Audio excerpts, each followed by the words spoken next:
नमस्कार मित्रों, I welcome you all again to summarise my YouTube channel.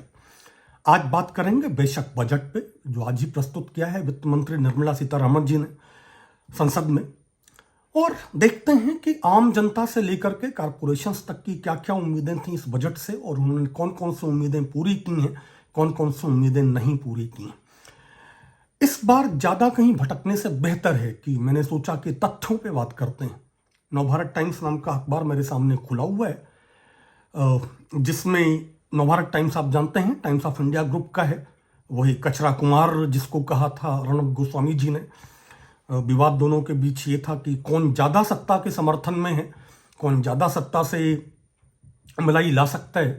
तो उन्हीं के ग्रुप का है, जिसका टाइम्स काऊ है, जिसका नवभारत टाइम्स है, जिसका टाइम्स ऑफ इंडिया है। और यहाँ पे मेरे सामने नवभारत टाइम्स का वो एक खुला हुआ है कि केंद्रीय बजट 2022 से क्या क्या उम्मीदें हैं आम जनता की। पहली उम्मीद है जो अरुण जेटली जी 2014 तक भी बोल रहे थे कि जो मिनिमम टैक्सेशन रेट है अभी 2.5 लाख की, वो बढ़ा के 5 लाख रुपए की जानी चाहिए। कि जो सैलरीड जनता है, जो अपनी आमदनी पे, जो अपनी महीने की आमदनी पे जिंदा जनता है, उसके लिए 2014 में भी अरुण जेटली और भाजपा मानती थी कि 2.5 लाख रुपए पे टैक्सेशन बहुत ज़्यादा है, इसको बढ़ा के कम से कम 5 लाख किया जाना चाहिए। It has been 8 years to 2014। 8 साल से सरकार में है भाजपा। अरुण जेटली जी खुद वित्त मंत्री रहे एक लंबे दौर तक। अब वो जीवन में ही नहीं है, दुनिया में ही नहीं। और निर्मला सीतारमण जी का भी ये चौथा बजट। इनकम टैक्स स्लैब नहीं बढ़ाया गया तो फिर नहीं बढ़ाया गया। दूसरी जो डिमांड थी कि 80C, जिसके अंतर्गत कटौती होती, जिसके अंतर्गत आप अपना बजट बचा सकते हैं, आप कहीं कहीं इन्वेस्ट करके सीमा को लगा के, जिसमें 3 लाख रुपए तक आप बढ़ाने की बात की जा रही थी, ये भी नहीं हुआ।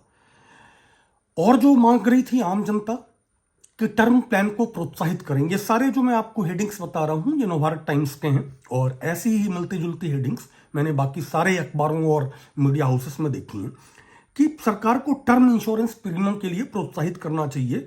और उसके लिए अगर आप टर्म इंश्योरेंस ले रहे हैं तो 50,000 रुपीज का एक अलग से कटौती देनी चाहिए। इसके पीछे तर्क ये था कि महामारी के बीच एक तरफ जो बीमा है, जो स्वास्थ्य बीमा से लेकर के जीवन बीमा है, उसका प्रीमियम ऊपर गया है, जबकि 84% भारतीयों की आय नीचे रुकी है, बहुत नीचे गई है। ऐसे में अगर आप एकदम छूट नहीं दे रहे हैं, उस पे आप टैक्स कंसेशन नहीं दे रहे हैं, तो जो मध्य वर्ग है वो अफोर्ड ही नहीं कर सकता। इसको भी इस बार नहीं दिया गया है। हाउसिंग पे जो डिमांड थी कि होम लोन कटौतियां की जानी चाहिए, मूल रकम या ब्याज के बारे में किसी सब लिमिट के 5 लाख रुपीस तक की होम लोन कटौतियों के लिए आयकर कानून में एक नई धारा जोड़ी जानी चाहिए। यह भी नहीं किया गया है। बचत बढ़ाने का उपाय हो। अभी मोटा मोटा लगातार जो जो इन्फ्लेशन बढ़ा है, मुद्रास्फीति बढ़ी है, और जो बजट मोदी सरकार जब आई थी तो मुझे याद है तब सेविंग्स अकाउंट पर भी 2014 में आम जनता को 4.5% इंटरेस्ट मिलता था, और जो बुजुर्ग हैं, एल्डरली हैं, उनको 0.50% और मतलब 5% बढ़ता था। इस सरकार के आने के बाद से उस पर भी कटौती लगातार हुई है, और मेरे ख्याल से 3% या -3 या अंडर 3% में ब्याज मिल रहा है। और इन्फ्लेशन के चलते वो एक नेगेटिव मामला हो गया है कि आपकी जो बैंकों में पड़ी हुई रकम है वो हर साल कम हो रही है। तो एक ये भी डिमांड थी कि इसको बढ़ाया जाए, और ये भी नहीं किया गया। टैक्सेशन दरें फिर से निर्धारित हों, जो टैक्स स्लैब्स हों फिर से निर्धारित हों, वो भी नहीं किया गया है। मैं लंबी चौड़ी बात आज नहीं करूंगा। ऑल आई वांट टू से कि अगर अरुण जेटली जी को लगता था कि 2014 में ही मिनिमम जो इनकम टैक्स है वो 2.5 लाख रुपए से खत्म होना चाहिए, वो मिनिमम 5 लाख रुपए की एनुअल इनकम पे जाना चाहिए, वो आज तक नहीं करने का जो अर्थ है, वो आज तक नहीं करने के पीछे जो वजह है, वो क्या वजह है? इस बजट से आम इंसानों को, किसानों को, किसी को कुछ भी नहीं मिला है। हां, जिनको मिला है, आप एक दूसरी हेडिंग्स याद करिए कि ठीक इसी वक्त जब भारत में 84% सैलरीड जो पीपुल है, या जो आम जनता है जिनकी आय कम हुई है पहले की तुलना में, उसी के बीच जो भारत के बिलियनियर्स हैं उनकी जो आय है वो कई कई गुना बढ़ी है। लेकिन उनके साथ क्या हुआ है, 2014 में इंडिया का जो कॉरपोरेशन टैक्स था, जो बड़ी बड़ी कंपनियों पे टैक्स था, वो 30% था। दुनिया भर में इसी के आसपास रहता है। वो इस साल कम करते करते करते लाके 15% कर दिया गया है। मतलब आम जनता को टैक्स की मार और अंबानी अडानी को प्यार।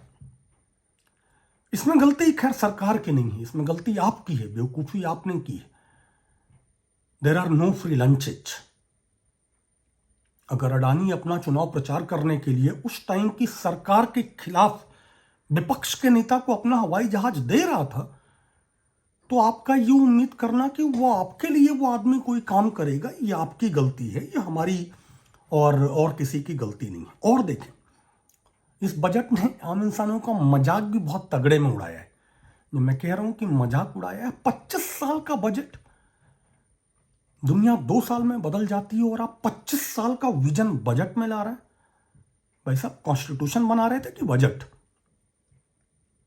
डायरेक्टिव प्रिंसिपल्स उसमें हैं, आप क्या कर रहे हैं? Do you have any control over like next 25 years in a world which is like getting increasingly interconnected every single day? इससे मुझे याद आई एक और बात कि निर्मला सीतारमण जी का जो ये पूरा जो बजट है वो इस बात पे आधारित है,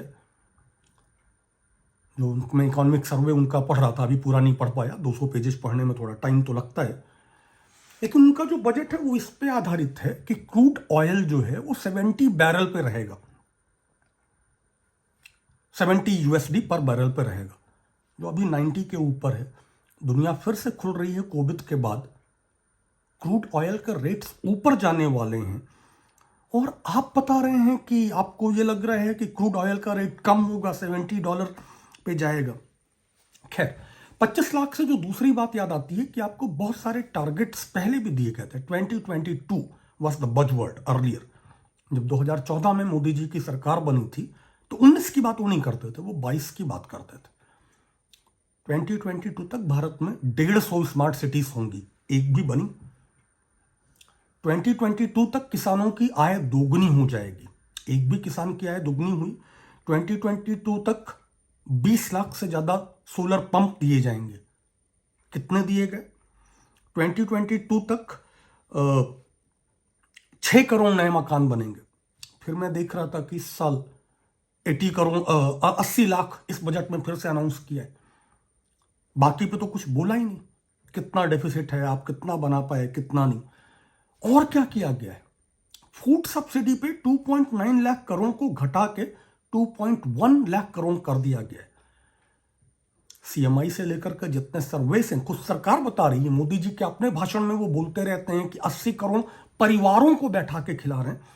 खैर, 80 करोड़ परिवार पे भारत की आबादी 4 अरब हो जाएगी, लेकिन आप जो भी मान लें कि शायद 80% कहना चाहते रहे होंगे, तो जो 80% अभी खाना अफोर्ड नहीं कर पा रहे हैं,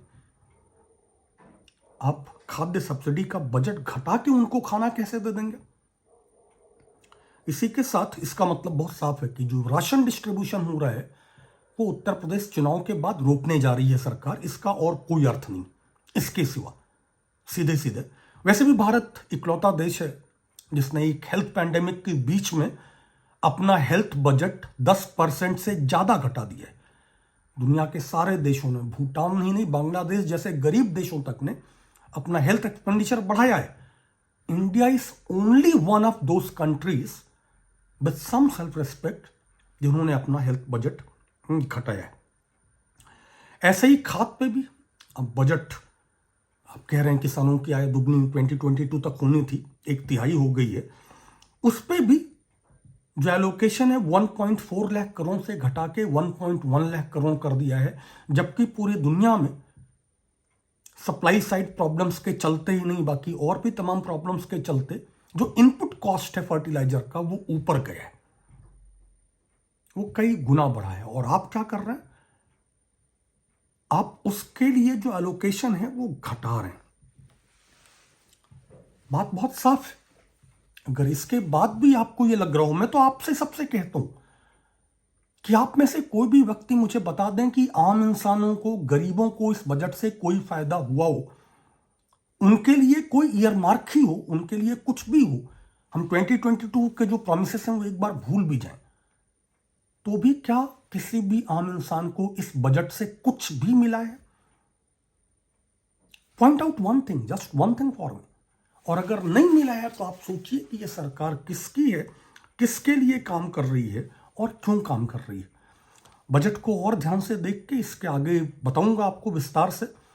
तब तक बने रहें मेरे चैनल के साथ, फॉलो करें, चैनल को सब्सक्राइब करें और वीडियोस को लाइक करें और अपने समूहों में साझा करें।